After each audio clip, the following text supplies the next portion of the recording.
Hello दोस्तों, आप सभी का हमारे YouTube channel history with Idris Khan में आप सभी का स्वागत है। दोस्तों, जैसे कि आप सभी को पता है, हमारे यूट्यूब चैनल पर हिस्ट्री के जो मोस्ट इम्पोर्टेंट टॉपिक होते हैं, जिनसे एग्ज़ाम में बार बार क्वेश्चन पूछे जाते हैं, और उन टॉपिक से जो क्वेश्चन पूछे जाते हैं वो क्वेश्चन हमारे कन्फ्यूजन की वजह से या हमारे कॉन्सेप्ट क्लियर ना होने की वजह से वो क्वेश्चन हमारे गलत हो जाते हैं।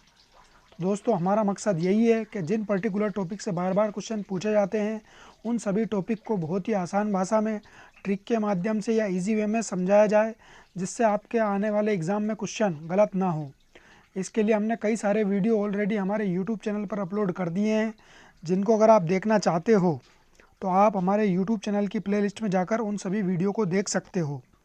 इसके अलावा दोस्तों, अगर आप चैनल पर नए हो तो चैनल को ज़रूर सब्सक्राइब कर ले, क्योंकि यहाँ पे आपको NTA, UGC net, TGT, PGT या अदर स्टेट के जो भी पीसीएस एग्ज़ाम या अदर स्टेट के जो भी एग्ज़ाम होते हैं, जिनमें हिस्ट्री से रिलेटेड क्वेश्चन पूछे जाते हैं, उन सभी के लिए इंपॉर्टेंट वीडियो यहाँ पर लेकर आया जाता है। इसके बाद हम बात करें आज के वीडियो की, तो आज का वीडियो बहुत ही ज़्यादा इंपॉर्टेंट रहने वाला है, जिसके अंदर हम वॉरेन हेस्टिंग, जो भारत का गवर्नर मतलब बंगाल का प्रथम गवर्नर जनरल जो बनता है, वॉरेन हेस्टिंग, उसके ऊपर बात करेंगे, जिसका जो कार्यकाल रहा है 1772 से लेकर 1785 तक का, इसके बारे में बात करेंगे। इसके अलावा इसने क्या क्या महत्वपूर्ण कार्य किए हैं, क्या क्या महत्वपूर्ण सुधार किए हैं, किन के ऊपर किस तरीके से इसने नीति लागू की है, उन सभी के ऊपर आज हम विस्तार से बात करेंगे। तो दोस्तों, आई होप आज के वीडियो देखने के बाद इस टॉपिक से जो भी जितने भी क्वेश्चन आपके बनेंगे, वो सारे क्वेश्चन आप बहुत ही आसान तरीके से आप सोल्व कर लोगे। तो दोस्तों, चलते हैं हमारी स्लाइड के ऊपर, जहाँ इस टॉपिक को बहुत ही अच्छी तरीके से आज हम कंप्लीट करने वाले हैं। तो दोस्तों, जैसे कि हम स्लाइड के ऊपर आ चुके हैं, तो आज के इस वीडियो के अंदर वॉरेन हेस्टिंग से रिलेटेड जितने भी जो भी महत्वपूर्ण फैक्ट है, उन सभी के ऊपर बात करेंगे। क्या क्या इसके द्वारा शुरू किया गया है, क्या क्या इसके ऊपर बंद किया गया है, इसकी क्या क्या नीति थी, किस तरीके से इसने भारत के अंदर जो साम्राज्य था, ब्रिटिश साम्राज्य की जैसे कि स्थापना की हमने बात की थी, तो रॉबर्ट क्लाइव के द्वारा ब्रिटिश ईस्ट इंडिया कंपनी की स्थापना, मतलब भारत के अंदर ब्रिटिश ईस्ट इंडिया कंपनी का जो साम्राज्य है उसको इस्टेब्लिश किया जाता है, मगर उसको जो स्थायित्व रूप जो प्रदान किया जाता है वो वॉरेन हेस्टिंग के द्वारा किया जाता है। तो इसके बारे में जितनी भी जो भी महत्वपूर्ण घटना है, जो भी इम्पोर्टेंट फैक्ट है, जो एग्ज़ाम के पॉइंट ऑफ व्यू से बिल्कुल इम्पोर्टेंट माने जाते हैं, उन सभी चीज़ों को हम यहाँ पे क्लियर करने वाले हैं। तो चलते हैं हम सबसे पहले वॉरेन हेस्टिंग के ऊपर बात कर लेते हैं दोस्तों। तो यहाँ पे ये फ़ोटो लगा रखी है, देख सकते हो आप वॉरेन हेस्टिंग की। सबसे पहले हम कार्यकाल की बात कर लेते हैं। वैसे अगर वॉरेन हेस्टिंग की अगर हम कार्यकाल की बात करें दोस्तों, तो 2 कार्यकाल में ये अपने सेवा प्रदान करता है। तो 1 साल तक तो ये गवर्नर रहता है, और दूसरे जो है 1 साल के बाद दोस्तों रेगुलेटिंग एक्ट आता है 1773 का। तो उसमें 1773 के रेगुलेटिंग एक्ट के माध्यम से दोस्तों ये गवर्नर जनरल बन जाता है, बंगाल का गवर्नर जनरल ये बनता है। तो इसके ऊपर बात कर लेते हैं। वॉरेन हेस्टिंग बंगाल का पहला गवर्नर जनरल था। तो दोस्तों, अगर आपसे क्वेश्चन पूछ लिया जाए, इस तरीके का क्वेश्चन बहुत ज़्यादा एग्जाम के अंदर पूछा जाता है, भारत का गवर्नर जनरल बताइए, या बंगाल का गवर्नर जनरल बताइए, या बंगाल का प्रथम गवर्नर जनरल, या बंगाल का अंतिम गवर्नर जनरल। तो इस तरीके से क्वेश्चन आपको कन्फ्यूज करते हैं। तो यहाँ पे आपको याद रखना है दोस्तों, वॉरेन हेस्टिंग जो है ये बंगाल के प्रथम गवर्नर जनरल है। और अगर इसी के अपोजिट अगर आपसे क्वेश्चन पूछ लिया जाए कि भारत का गवर्नर जनरल कौन है प्रथम, तो लॉर्ड विलियम बेंटिंग को माना जाएगा। इसके अलावा दोस्तों, इस तरीके से भी क्वेश्चन पूछा जाता है कि बंगाल का अंतिम गवर्नर कौन था, तो बंगाल का अंतिम गवर्नर ये हमारा वॉरेन हेस्टिंग था। और भारत का अंतिम गवर्नर कौन था दोस्तों, बंगाल का अंतिम गवर्नर जनरल कौन था, तो आपका विलियम बेंटिंग हो जाएगा। जिस तरीके से दोस्तों बंगाल का गवर्नर जनरल ही पहला गवर्नर जनरल बना है, तो वही अंतिम गवर्नर होगा। इस तरीके से भारत का जो प्रथम गवर्नर जनरल है वही अंतिम गवर्नर जनरल बंगाल का होगा। तो इस तरीके से आपको ये चीज़ें आपकी क्लियर हो गई होगी। आपसे अगर क्वेश्चन पूछे कि भारत का प्रथम गवर्नर जनरल कौन है, तो विलियम बेंटिक को लगाना है, और बंगाल का प्रथम गवर्नर जनरल पूछे तो वॉरेन हेस्टिंग को लगाना है। इसके बाद दोस्तों बात कर लेते हैं 1772 में उसकी नियुक्ति बंगाल के गवर्नर के रूप में हुई थी। तो दोस्तों, आप सभी को पता होना चाहिए, रॉबर्ट क्लाइव के बाद जो द्वैध शासन व्यवस्था होती है, द्वैध शासन व्यवस्था के अंतर्गत ही इसके बाद में ये बंगाल का गवर्नर बनता है, और ये आकर उस द्वैध शासन व्यवस्था को समाप्त कर देता है। तो 1773 के रेगुलेटिंग एक्ट आता है, तो इसके बारे में हमने कल के वीडियो में बात की थी। 1773 का जो रेगुलेटिंग एक्ट आता है उसके द्वारा कई सारे सुधार होते हैं और ब्रिटिश ईस्ट इंडिया कंपनी के ऊपर नियंत्रण स्थापित किया जाता है। भारत के अंदर जो है सुप्रीम कोर्ट की स्थापना की जाती है कलकत्ता के अंदर। कई सारी चीज़ों को हमने परिवर्तन देखा था। ये हमारा जो पहला इससे पहले वाला जो वीडियो डला हुआ है वो आप प्लेलिस्ट में जाकर देख सकते हो। उसके अंदर हमने 1773 का जो रेगुलेटिंग एक्ट है उसके ऊपर बहुत अच्छी तरीके से बात की थी। तो 1773 के रेगुलेटिंग एक्ट के माध्यम से इसको गवर्नर जनरल बना दिया जाता है। इसको कहाँ का गवर्नर जनरल बनाया है? बंगाल का गवर्नर जनरल बना दिया जाता है। फिर उसके बाद दोस्तों भारत में अंग्रेजी राज के विस्तार हेतु उसके द्वारा जो नीति अपनाई गई है वो सुदृढ़ीकरण, मतलब इसने जो है सुदृढ़ तरीके से इसने भारत का जो साम्राज्य था, भारत के अंदर जो साम्राज्य ब्रिटिश साम्राज्य को जो इस्टेब्लिश किया था रॉबर्ट क्लाइव के द्वारा, उसको सुदृढ़ करने का जो कार्य किया है वो रॉबर्ट जो हमारे वॉरेन हेस्टिंग है इनके द्वारा किया गया है। तो उसको सुदृढ़ करना, उसको मतलब व्यवस्थित करना, मजबूत करना और उसको मतलब अच्छी तरीके से उसको पूरी तरीके से स्थायित्व प्रदान करना, ये सारा काम जो किया गया है वॉरेन हेस्टिंग के द्वारा किया गया है। अगर हम बात करें भारत के अंदर जो ब्रिटिश ईस्ट इंडिया कंपनी का जो साम्राज्य इस्टेब्लिश किया गया है वो रॉबर्ट क्लाइव के माध्यम से किया गया है, मगर उसको सुदृढ़ करने का जो कार्य किया गया है वो वॉरेन हेस्टिंग के द्वारा किया गया है। ये आपको याद रखना है दोस्तों। तो इसके स्लाइड के अंदर हमने क्या क्या बात की है। वॉरेन हेस्टिंग भारत का प्रथम, हमारे बंगाल का जो है प्रथम गवर्नर जनरल बनता है और 1772 में उसकी नियुक्ति गवर्नर के रूप में होती है बंगाल की, और 1773 के रेगुलेटिंग एक्ट के द्वारा इसको बंगाल का गवर्नर जनरल बना दिया जाता है। और भारत के अंदर अंग्रेजी साम्राज्य को सुदृढ़ करने में इसकी महत्वपूर्ण भूमिका होती है। तो ये सारी चीज़ें आपकी क्लियर हो गई होगी। अब इसके द्वारा क्या क्या कार्य किए गए हैं उसको भी हम देख लेते हैं दोस्तों। अब इसके द्वारा दोस्तों कुछ प्रशासनिक सुधार किए गए हैं। किसके द्वारा? वॉरेन हेस्टिंग के द्वारा, जिनसे एग्जाम के अंदर क्वेश्चन पूछा जाता है। तो हमने एग्जाम के पॉइंट ऑफ व्यू से जितने भी जो भी इंपॉर्टेंट चीज़ें हैं जो एग्जाम के लिए सफिशिएंट है वही सारी चीज़ों को हमने हमारी पीपीटी के माध्यम से इनको कलेक्ट किया है। तो आपको ये सारी चीज़ों को बिल्कुल भी स्किप नहीं करना है, इन सभी चीज़ों को कम से कम याद रखना है और ये आपको ये सारी चीज़ों को अच्छी तरीके से समझ के आपको क्वेश्चन को सोल्व करना है। तो द्वैत शासन को समाप्त किया गया है। तो दोस्तों द्वैत शासन क्या था? जैसे ही 1764 का बक्सर का युद्ध होता है दोस्तों, आपको सभी को पता होना चाहिए 1764 में बक्सर का युद्ध होता है। बक्सर का युद्ध होने के पश्चात एक संधि होती है, दो तरह इलाहाबाद की संधि होती है, एक 12 अगस्त 1765 को और दूसरी संधि होती है दोस्तों 16 अगस्त 1765 को। तो जो संधि होती है 12 अगस्त 1765 को, उस संधि के माध्यम से जो तत्कालीन भारत के सम्राट रहते हैं शाह आलम द्वितीय मुगल सम्राट, वो ब्रिटिश ईस्ट इंडिया कंपनी को बंगाल के अंदर दोस्तों कहाँ पे? बंगाल, बिहार और उड़ीसा, जो पूरा एक ही प्रांत था उसमें अलग अलग हिस्से थे। बंगाल, बिहार और उड़ीसा में दीवानी अधिकार क्या होता है दोस्तों? जो यहाँ से राजस्व कलेक्ट करना है। मतलब इससे पहले जो 1757 का प्लासी का युद्ध हुआ था उससे पहले भी इनको धन मिलता था, मगर वो इलीगल तरीके से यह धन, मतलब नवाब से धन लेते थे, मांग कर, उससे धन छुड़ाकर और छीन कर झपट कर इस तरीके से धन लेते थे। मगर 1764 में जब ये बक्सर का युद्ध जीत जाते हैं उसके बाद जो मुगल सम्राट शाह आलम द्वितीय है उसके द्वारा इनको लीगल तरीके से दीवानी अधिकार प्रदान किए जाते हैं। तो ब्रिटिश ईस्ट इंडिया कंपनी क्या करती है? बिहार, उड़ीसा और बंगाल से दीवानी अधिकार प्राप्त करने के पश्चात यहाँ से राजस्व का कलेक्शन का जो काम रहता है वो अपने ऊपर ले लेती है। और अपने ऊपर ले लेने के साथ ही दोस्तों जो संधि होती है उस संधि के माध्यम से अब बंगाल के अंदर एक कठपुतली राजा को बिठाया जाता है। कठपुतली राजा कौन होता है दोस्तों? मीर जाफर का पुत्र होता है नजमुद्दौला। ये आपको याद रखना है दोस्तों। तो नजमुद्दौला को कठपुतली राजा बनाया जाता है और कठपुतली राजा और कंपनी दोनों मिलकर बंगाल के ऊपर शासन चलाते हैं। और दोनों शासन किस तरीके से चलाते हैं दोस्तों? जैसे कि बंगाल के अंदर न्याय व्यवस्था है, बंगाल के अंदर ये बंगाल स्टेट हो गया, इसमें दो हिस्से, प्रशासन के दो हिस्से बना दिए जाते हैं। तो एक हिस्सा तो होता है दोस्तों जिसमें सुरक्षा व्यवस्था, सेना और यहाँ से जो राजस्व कलेक्ट करना, ये पूरा हिस्सा जो रहता है जिसमें पैसे से रिलेटेड जो भी वित्त विभाग वगैरह और सेना वगैरह है, ये सारी चीज़ें कंपनी के पास पहुँच जाती है, जो ब्रिटिश ईस्ट इंडिया कंपनी रहती है उसके पास पहुँच जाती है।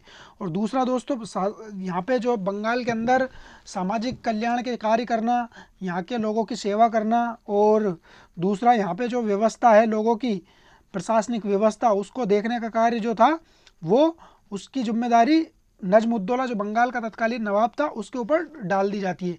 तो इस तरीके से दोस्तों बंगाल के ऊपर दो शक्तियाँ कार्य करती थी और वो दोनों शक्तियों को कार्य करने को ही द्वैत शासन व्यवस्था कहा जाता था।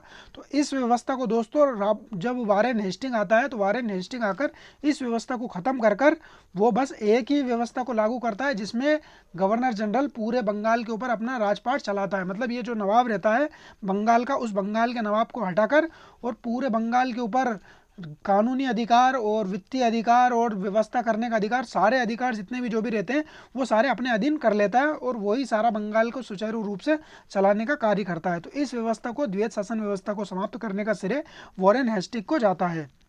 तो दोस्तों यह वाली पॉइंट आपको समझ में आ गया होगा, मुझे नहीं लगता अब आपका कोई भी कन्फ्यूजन बचा होगा द्वैत शासन व्यवस्था से। फिर उसके बाद दोस्तों अब द्वैत शासन व्यवस्था को जब इसने समाप्त कर दिया तो समाप्त करने के पश्चात अब दोस्तों अब ये क्या करता है, बंगाल के अंदर अब राजस्व कलेक्ट करना था। तो राजस्व कलेक्ट करने के लिए दोस्तों रॉबर्ट क्लाइव ने क्या किया था, अब रॉबर्ट क्लाइव तो जो है नया नया था, अंग्रेज लोग थे, अब इन लोगों को तो पता नहीं था कि किस हिसाब से हमको राजस्व कलेक्ट करना है और अगर हम डायरेक्ट राजस्व उगाने जाएंगे या राजस्व लेने जाएंगे तो हो सकता है जनता भड़क जाए। तो उन्होंने क्या किया दोस्तों, भारतीय अधिकारियों को ही राजस्व कलेक्ट करने के लिए नियुक्त किया था। तो किस किस को नियुक्त किया था, बंगाल के अंदर मोहम्मद रजा खान को और बिहार के अंदर सिताब राय को, इन दोनों को यहाँ पे नियुक्त किया था दीवानी कार्य करने के लिए। दीवानी कार्य मतलब राजस्व की उगाई करने के लिए, राजस्व को कलेक्ट करने के लिए। तो जब वॉरेन हेस्टिंग आता है तो ये द्वैत शासन व्यवस्था को समाप्त करता है, उसके साथ ही इन दोनों अधिकारियों को भी यहाँ से पद मुक्त करके इनको हटा दिया जाता है। दोस्तों अब जो है यहाँ से अब इन दोनों को जब हटा दिया है तो इन दोनों को हटाने के पश्चात दोस्तों अब क्या करेगा, यहाँ पे रेवेन्यू कलेक्टर को ये नियुक्त करेगा। जो कलेक्टर की जो पोस्ट होती है वो कलेक्टर की पोस्ट अब यहीं से शुरुआत होती देखने को मिलेगी आपको। जैसे कि जो रेवेन्यू कलेक्टर, मतलब सबसे पहले जो कलेक्टर रहता है उसको काम जो रहता है वो रेवेन्यू कलेक्ट करने का रहता है। मतलब जो लगान व्यवस्था है, जो टैक्स व्यवस्था है उसको कलेक्ट करने का कार्य कलेक्टर को दिया जाता है। तो वो इसके साथ देखने को मिलेगा आपको। और क्या कार्य करता है दोस्तों, मुर्शिदाबाद से जो राजकोष को हटाकर कलकत्ता में स्थापित किया जाता है। तो जो मुर्शिदाबाद के अंदर जो राजकोष था पूरा जो वित्त विभाग का जो पूरा राजकोष था उसको कलकत्ता में लेकर आ जाता है। इसके बाद दोस्तों दो रेवेन्यू बोर्ड के स्थान पर, जो अलग अलग रेवेन्यू बोर्ड बने हुए थे उनके स्थान पर कलकत्ता के अंदर एक रेवेन्यू बोर्ड की स्थापना की जाती है और एक रेवेन्यू कलेक्टर की भी ये नियुक्ति करता है। तो इस तरीके से दोस्तों ये सारी चीज़ें आपकी क्लियर हो गई होगी। सबसे पहले द्वैत शासन की व्यवस्था करता है, जो दो तरीके से व्यवस्था चल रही थी उसको खत्म कर देता है और उसके साथ ही मोहम्मद रजा खान और सिताब राय को भी हटा देता है।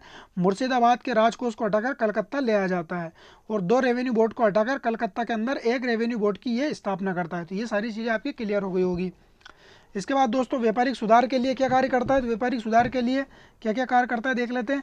ये दस्तक प्रथा को खत्म करता है। दस्तक प्रथा क्या होती है दोस्तों, जो ददनी प्रथा होती है, नहीं ददनी प्रथा अलग होती है दोस्तों। दस्तक प्रथा ये होती थी जैसे कि एक परमिट होता है दोस्तों।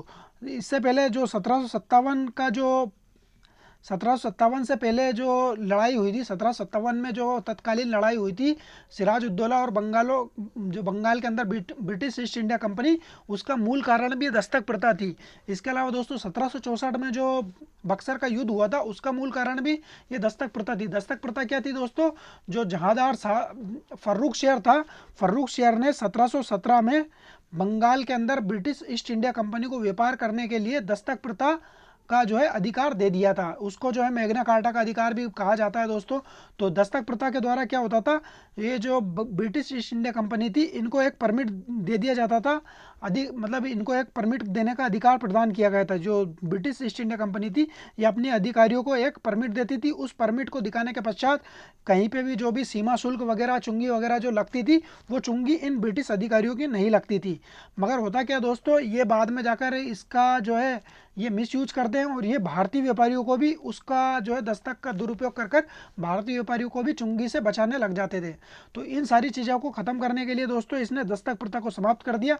मतलब अब जब ब्रिटिश ईस्ट इंडिया कंपनी का जब बंगाल के अंदर पूरा शासन व्यवस्था चल रही है तो यहाँ पे दस्तक व्यवस्था को जो है कोई अब यहाँ पे उचित मूल बचता नहीं है, तो इसलिए इसने दस्तक व्यवस्था को समाप्त कर दिया। उसके बाद दोस्तों गुमास्तों को हटाकर स्वतंत्र व्यापार का ये जो है यहाँ पे व्यवस्था। गुमास्ते कौन होते हैं दोस्तों, जो एजेंट थे उन एजेंटों को यहाँ पे हटा दिया गया और स्वतंत्र व्यापार की यहाँ पे नीति अपनाई गई। मतलब एजेंटों के द्वारा जो दलाली वगैरह जो खाई जा रही थी उन सब चीज़ों को यहाँ पे समाप्त कर दिया और स्वतंत्र व्यापार की नीति को यहाँ पे शुरू किया गया। व्यापार के नियंत्रण के लिए कंट्रोलर ऑफ इन्वेस्टमेंट की नियुक्ति की। दोस्तों जो व्यापार चल रहा था ब्रिटिश ईस्ट इंडिया कंपनी का, और जो अधिकारी थे, जितने भी जो भी अंग्रेज अधिकारी बंगाल के अंदर व्यापार कर रहे थे, उन सभी पे नियंत्रण रखने के लिए इसने एक अधिकारी की नियुक्ति की, जिसका नाम यहाँ पे कंट्रोलर ऑफ इन्वेस्टमेंट था। तो ये आपको याद रखना है दोस्तों, मोस्ट इंपॉर्टेंट है ये। इसके बाद दोस्तों ददनी प्रथा का अंत किया। ददनी प्रथा क्या होती थी दोस्तों? ददनी प्रथा, जैसे कि ये एक कोई शिल्प है, मतलब ये शिल्पकार है बंगाल का, उस शिल्पकार को ब्रिटिश ईस्ट इंडिया कंपनी के अधिकारी या ब्रिटिश ईस्ट इंडिया कंपनी आकर उसको एडवांस में एक पूंजी दी जाती थी। जैसे कि इसको 1,000 रुपये दे दिए, 1,000 रुपये में आपको 1,000 रुपये में आपको 1,000 जोड़ कपड़े बनाना है, और इसको कितनी तारीख तक बनाना है और किस क्वालिटी का बनाना है, ये सारी चीज़ें आपको अब ये जो तय करेंगे, ये ब्रिटिश ईस्ट इंडिया कंपनी के अधिकारी तय करेंगे। मतलब एडवांस पूंजी देकर उसके साथ एडवांस में एग्रीमेंट कर दिया जाता था, और उसको उसके तरीके से शोषण किया जाता था। मतलब उसको एक निश्चित तिथि दे दी जाती थी कि आपको 15 दिन के अंदर, 8 दिन के अंदर, 4 दिन के अंदर बनाना है। चाहे ये जो शिल्पकार है इसको कैपेसिटी हो या नहीं हो, इससे बने या नहीं बने, वो सारी चीज़ें वो नहीं देखते थे, और ये इसके ऊपर ज़बरदस्ती इस तरीके का एग्रीमेंट इसके ऊपर करके, और अपनी जो है टारगेट, अपना जो है जो भी ये माल खरीदते थे उसका टारगेट ये ज़बरदस्ती करवा के इससे पूरा करवा लेते थे। तो इस व्यवस्था को ददनी प्रथा कहते थे, और ददनी प्रथा को जो है एडवांस पूंजी देने की जो व्यवस्था थी उसको ख़त्म कर दी जाती है। इसके बाद दोस्तों कलकत्ता के अंदर एक सरकारी टकसाल की स्थापना की जाती है। ये मोस्ट इंपॉर्टेंट है दोस्तों। टकसाल की स्थापना किस लिए की जाती थी? क्योंकि यहाँ पे सिक्के को डालने के लिए जो है टकसाल की व्यवस्था की गई थी। तो क्या क्या चीज़ें यहाँ पे सुधार किए गए थे व्यापारिक के लिए? दस्तक प्रथा को समाप्त कर दिया गया था, गुमास्तों यानी कि एजेंटों को हटा दिया गया, व्यापारिक नियंत्रण के लिए कंट्रोलर ऑफ इन्वेस्टमेंट की नियुक्ति की गई, ददनी प्रथा का अंत किया गया, और टकसाल की यहाँ पे स्थापना की गई। तो ये सारी चीज़ें आपकी क्लियर हो गई होगी। इसके बाद दोस्तों राजस्व सुधार के लिए क्या कार्य किया जाता है? तो आप सभी को पता होना चाहिए दोस्तों, जब द्विवेद शासन व्यवस्था चल रही थी उस समय तो राजस्व के लिए जो है सिताब रोय को और राजा खान को यहाँ पे नियुक्त कर रखा था। मगर जैसे अब राजस्व व्यवस्था, अब जैसे कि अब यहाँ द्विवेद शासन व्यवस्था को समाप्त कर दिया गया, तो समाप्त करने के पश्चात सिताब राय को और राजा खान को इन्होंने हटा दिया। तो हटाने के पश्चात अब राजस्व व्यवस्था को किस तरीके से अब यहाँ पे सुचारू रूप से चलाना है, उसके लिए अब वॉरेन हेस्टिंग के लिए चैलेंज था। तो वॉरेन हेस्टिंग ने क्या सुधार किए देख लेते हैं। भारत में वॉरेन हेस्टिंग ने न्यायिक सेवा को राजस्व के लिए सुधार के क्या कार्य किए? तो भारत में वॉरेन हेस्टिंग को न्यायिक सेवा का जनक माना जाता है। तो न्यायिक सेवा का जनक किस लिए माना जाता है? इसके लिए अगला स्टेटमेंट देख लेते हैं। इसने प्रत्येक जिले के अंदर दीवानी और फौजदारी न्यायालय की स्थापना की। तो दोस्तों यहाँ पे आप समझने वाली बात यह है कि दीवानी न्यायालय और फौजदारी न्यायालय क्या होता है। तो दीवानी न्यायालय वो न्यायालय होते हैं जिनमें आपराधिक प्रवृत्ति के जो क्रिमिनल केसेस होते हैं, जिसमें कि किसी की हत्या हो गई, किसी की मारपीट हो गई, किसी की चोरी डकैती, इस टाइप की जो हरकतें होती है वो फौजदारी न्यायालय में होती है।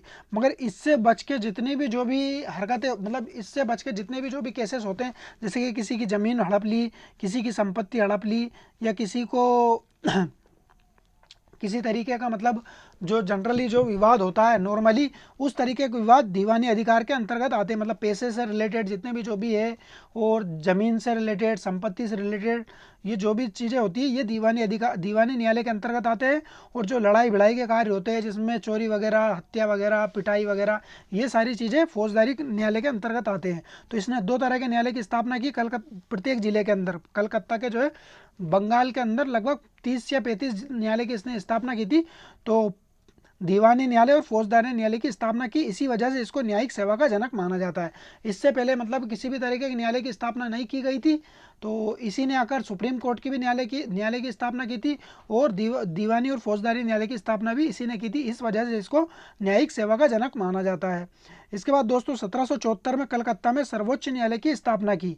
तो सर्वोच्च न्यायालय की स्थापना की दोस्तों, ये आपका मोस्ट इंपोर्टेंट है। और इसका जो मुख्य न्यायाधीश कौन था? एलिजे एम्पे था। ये हमने कल वाले जो हमारी स्लाइड थी उसके अंदर इसके ऊपर काफ़ी अच्छे से आपको समझाया था, जिसमें रेगुलेटिंग एक्ट को बताया था। तो उसमें हमने इसकी बात की थी। इसके 3 न्यायाधीश की बात की थी, चेम्बर, हाइट, लिमेस्टर, और इसकी ट्रिक भी बताई थी कि चेम्बर की हाइट कितने मीटर है। तो इस तरीके से आपको याद रखना है दोस्तों। और इसने हिंदू कोड को संकलित किया था। ये मोस्ट इंपॉर्टेंट है दोस्तों। हिंदू कोड को संकलित किस तरीके से किया था दोस्तों? हिंदुओं के जो मुकदमे थे, हिंदुओं के जो केसेस थे, उनको किस तरीके से सोल्व करना है, उनको किस तरीके से हल करना है, उसमें क्या सजा का प्रावधान रखना है, उसके लिए इसने हिंदू कोड को बनाया था। जो हिंदू धर्म ग्रंथ थे उनसे इसने हिंदू रूल रेगुलेशन को निकालकर और हिंदू कोड की इसने संकलित किया था। तो ये सारी चीज़ें आपकी क्लियर हो गई होगी। एक बार और देख लेते हैं। भारत में वॉरेन हेस्टिंग को न्यायिक सेवा का जनक कहा जाता है क्योंकि इसने प्रत्येक जिले के अंदर दीवानी और फौजदारी न्यायालय की स्थापना की थी। दीवानी फौजदारी न्यायालय क्या होते हैं ये हमने बता ही दिया है। 1774 में सुप्रीम कोर्ट की स्थापना करता है दोस्तों कलकत्ता के अंदर, और इसके मुख्य न्यायाधीश एलिजा एम्पे होते हैं और 3 इसके सहायक न्यायाधीश होते हैं, चेम्बर, हाइड, लिमेस्टर, और इसने हिंदू कोड की संकलित किया था। ये चीज़ आपकी क्लियर हो गई होगी। इसके बाद दोस्तों वॉरेन हेस्टिंग के जो कुछ अनैतिक कार्य थे, अनैतिक कार्यों के बारे में देख लेते हैं। क्या क्या अनैतिक कार्य थे? तो जो अनैतिक कार्य थे उसके देख लेते दोस्तों। नंद कुमार को फांसी दी गई। तो नंद कुमार को किस तरीके से फांसी दी गई इसके बारे में बात कर लेते दोस्तों। ये काफ़ी ज़्यादा मतलब एक अधिकारी था दोस्तों। ये Nand Kumar British East India Company का ये एक अधिकारी था। मगर ये क्या करता है दोस्तों, इसके ऊपर एक एलिगेशन लगा देता है। एलिगेशन किस तरीके से लगाता है देख लेते हैं दोस्तों। इसने 11 मार्च 1775 को वॉरेन हेस्टिंग के ऊपर एक अभियोग लगाया, मतलब एक केस लगाया सुप्रीम कोर्ट के अंदर। अभियोग लगाया कि उसने मीर जाफर की विधवा मुन्नी बेगम से 3.5 लाख रुपए लेकर नवाब के संरक्षक बनाया। मतलब नवाब का संरक्षक मतलब दोस्तों जो नजमुद्दौला था, नजमुद्दौला को जो संरक्षक बनाया है। नजमुद्दौला के पश्चात दोस्तों और भी कई सारे नवाब बनते, तो उनका संरक्षक बनाने के लिए जो है वॉरेन हेस्टिंग ने घूस ली। किससे घूस, मतलब किससे पैसे लिए दोस्तों? जो विधवा बेगम थी मीर जाफर की मुन्नी बेगम। तो इस बात का जो है इसने अभियोग लगाकर इसके ऊपर केस लगाकर सुप्रीम कोर्ट में केस लगा दिया महाभियोग का। तो दोस्तों जब इसकी खबर जब इसको पता चलती है वॉरेन हेस्टिंग को, तो वॉरेन हेस्टिंग क्या करता है दोस्तों? वॉरेन हेस्टिंग का दोस्त रहता है कौन? एलिजा एम्पे। एलिजा एम्पे जो रहता है दोस्तों वॉरेन हेस्टिंग का दोस्त रहता है, और एलिजा एम्पे जो है सुप्रीम कोर्ट का मुख्य न्यायाधीश रहता है। तो ये दोनों मिलकर एक प्लान करते हुए प्लान करके इसको झूठे मुकदमे में फंसाकर 5 अगस्त 1775 को इसको फांसी दे दी जाती है।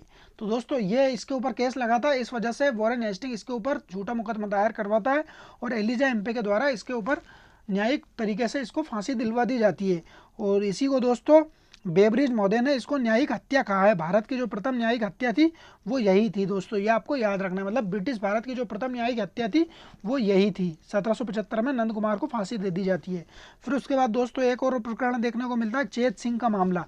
ये बनारस के राजा 1775 में फैजाबाद की संधि के अनुसार कंपनी के अधीन थे और इनसे भी काफ़ी ज़्यादा पैसा लेने का मामला देखने को मिलता है। तो दोस्तों ये चेत सिंह का मामला यही था।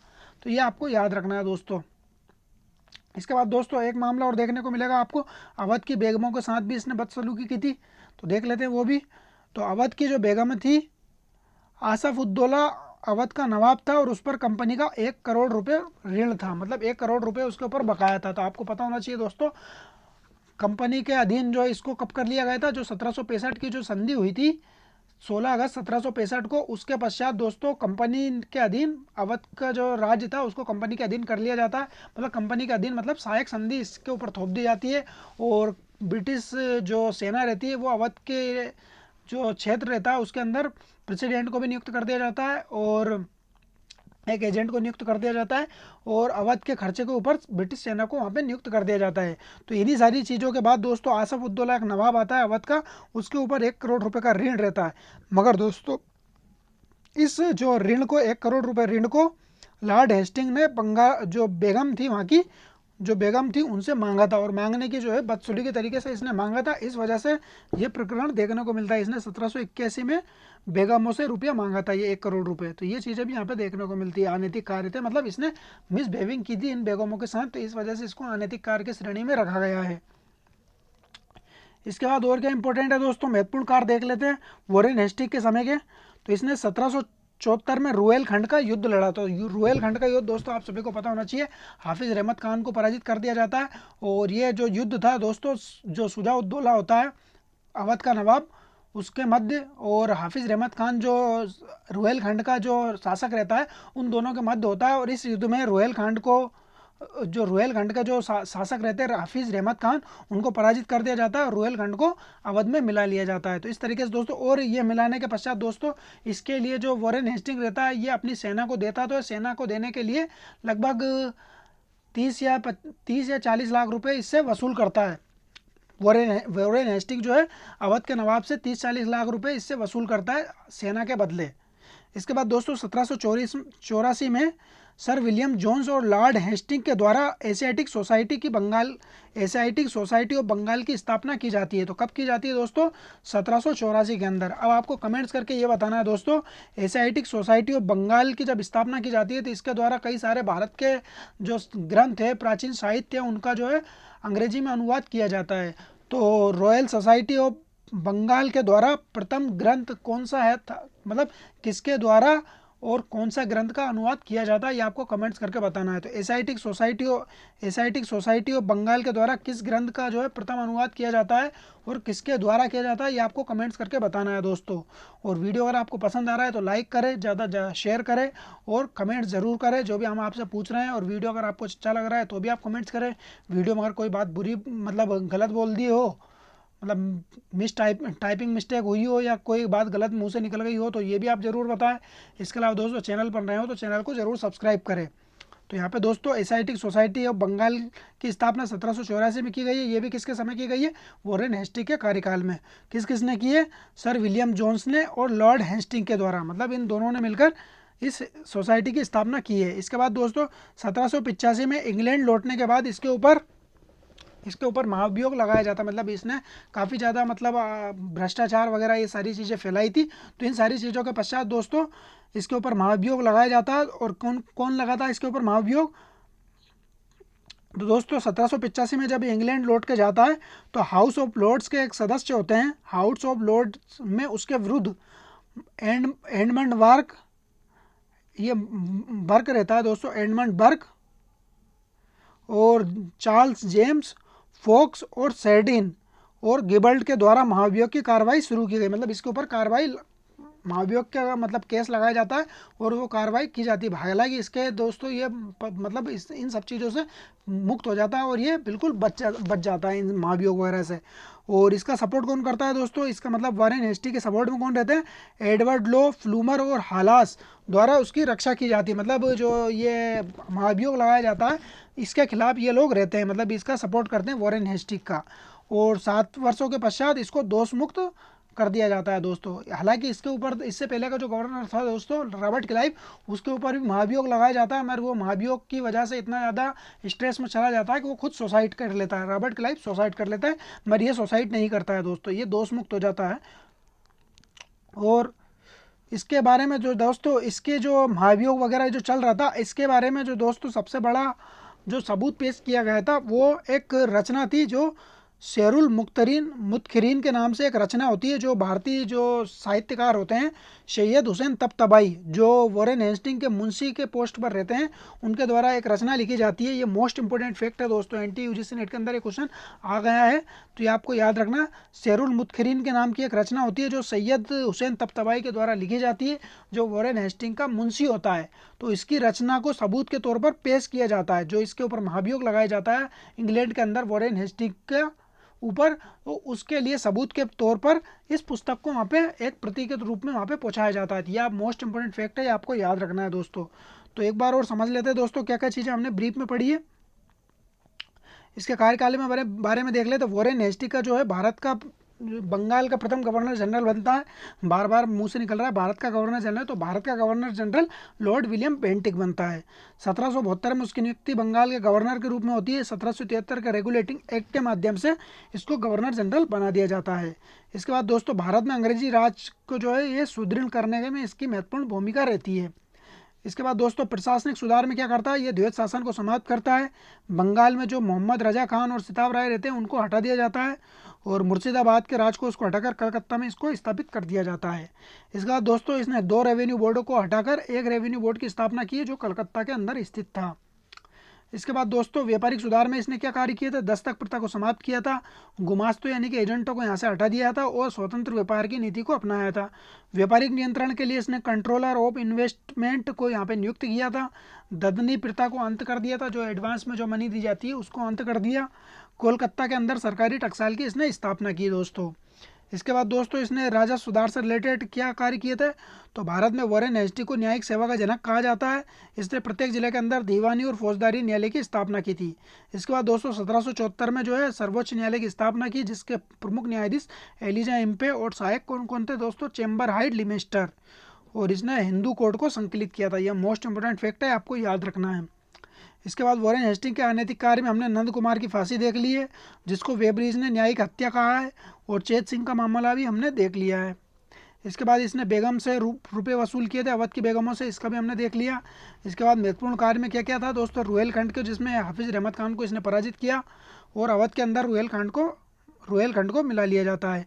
1784 में एसाइटिक सोसाइटी ऑफ बंगाल की स्थापना की जाती है सर विलियम जोन्स के द्वारा मिलकर। 1785 में इंग्लैंड लौटने पर इसके ऊपर महाभियोग लगाया जाता है, जिससे 7 वर्ष के पश्चात इसको दोष मुक्त कर दिया जाता है, जिसके लिए सबूत में सबसे महत्वपूर्ण जो इसका सबूत रहता है, जो एविडेंस रहता है, वो शेरुल मुतकरीन नाम की एक रचना रहती है, जिसके लेखक सैयद हुसैन तबतबाई रहते हैं, जो वॉरेन हेस्टिंग के मुंशी रहते हैं। ये आपको याद रखना है दोस्तों, मोस्ट इंपोर्टेंट फैक्ट है। और आपसे जो भी हमने क्वेश्चन पूछा है वो आप कमेंट्स करके ज़रूर बताएं। वीडियो अगर पसंद आया तो इसको लाइक करें, ज़्यादा ज़्यादा शेयर करें, और चैनल पर नए हो तो चैनल को ज़रूर सब्सक्राइब कर लें, क्योंकि यहाँ पे आपको एनटीए यूजीसी ने टीजीटी पीजीटी पीसीएस यूपीएससी हर तरह में के एग्ज़ाम में जितने भी जो भी हिस्ट्री से क्वेश्चन पूछे जाते हैं, वो सभी क्वेश्चनों को, जो पर्टिकुलर टॉपिक से जो क्वेश्चन आते हैं, उन सभी को यहाँ पे करवाया जाता है। तो आप प्लेलिस्ट में जाकर उन वीडियो को ज़रूर देखें और चैनल को ज़रूर सब्सक्राइब करें। वीडियो को यहीं समाप्त करते हैं। थैंक यू, धन्यवाद।